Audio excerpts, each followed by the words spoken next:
Oke, dalam pertemuan hari ini kita akan membahas bagaimana cara grouping dari objek-objek yang ada di Tinkercad. Jadi maksudnya grouping di sini adalah menjadikan dua objek gitu ya. Jadi dua objek itu kita akan jadikan satu. Biar gampang kita langsung coba praktek aja. Jadi misalkan di sini ada kubus gitu, terus di sini ada atap rumah. Nah, kita mau grouping objek ini menjadi bentuk rumah. Nah, cara yang bisa kita lakukan adalah meletakkan atap rumah ini ke atas objek kubus ini. Nah, gimana sih caranya? Yang pertama kita perlu pindahkan ya. Jadi posisi ini di keatasin untuk atap rumahnya. Kita udah belajar hal ini di pertemuan sebelumnya, di materi video sebelumnya. Nah, untuk bisa biar lebih presisi, kita bisa lihat tinggi dari objek ini. Jadi misalkan kita fokusin tingginya 20 ya, berarti kita juga bisa fokuskan ke tingginya 20 gitu biar biar sama. Oke, terus kita coba geser ini ya, atapnya ke atas ini. Jadi ini anggap aja tingginya udah sama. Nah, itu cara pertama kalau kita mau eh, naruh objek itu di atas objek yang lainnya. Ada juga cara yang lebih simple sebenarnya dengan cara memanfaatkan fitur cruise di sini. Jadi misalkan kita coba balik lagi ya. Jadi objeknya masih di bawah. Nah, fitur cruise ini kalau kita pengen cepat gitu ya, kita nggak perlu ke atasin objeknya. Kita tinggal klik cruise gitu ya. Nanti objek ini otomatis kalau kita pindahin, gitu dia akan eh, pindah menempel sendiri ke bagian atas objek yang lainnya. Kita geser, nah dia akan nempel gini. Kalau kita sampai atas, nah udah dia akan nempel di bagian atas. Kita tinggal posisikan aja. Kalau udah pas, kalau masih kurang pas, kita bisa geser lagi objeknya ke sini. Oke.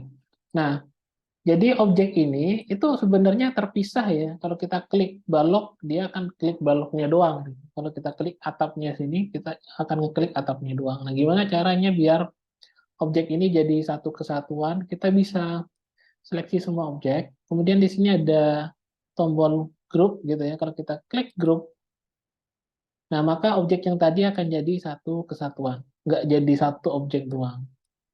Nah, jadi seperti ini. Jadi kalau kita klik, dia akan jadi satu objek. Nah, sekarang kita akan belajar bagaimana caranya ungroup. Kalau tadi kan ngegroup nih, jadi satu. Kita mau misahin lagi objeknya. Berarti kita tinggal seleksi aja objeknya lagi, terus ada pilihan ungroup. Maka dia akan balik lagi ke yang awal tadi. Dia terpisah objeknya. Nah, jadi itu fitur grouping. Sebenarnya ada fitur lain, jadi grouping itu gak hanya bisa menjadikan satu objek, dua objek jadi satu gitu, tapi juga bisa membuat objek itu menjadi eh, whole atau hilang beberapa bagiannya dengan memanfaatkan fitur grouping juga. Nah, sebagai contoh, eh, jadi ini bola ya, saya letakkan di sini. Oke, jadi ini ada sphere gitu. Misalkan kita mau jadiin satu sama ini, tapi maksud kita jadiin satu itu biar sphere-nya itu eh, hilang bagian separuhnya. Nah, jadi kita posisikan ini ya. Nah, tapi kita rubah kubusnya menjadi whole. Nah, ini tanda-tanda kalau kubus kita itu jadi whole. Kalau kita grouping ya, salah satu objeknya itu whole, sementara satunya enggak. Kalau kita grouping, maka dia akan berkurang nanti objek yang enggak whole. Nah, jadi objek yang ininya jadi berkurang sesuai dengan objek yang satunya.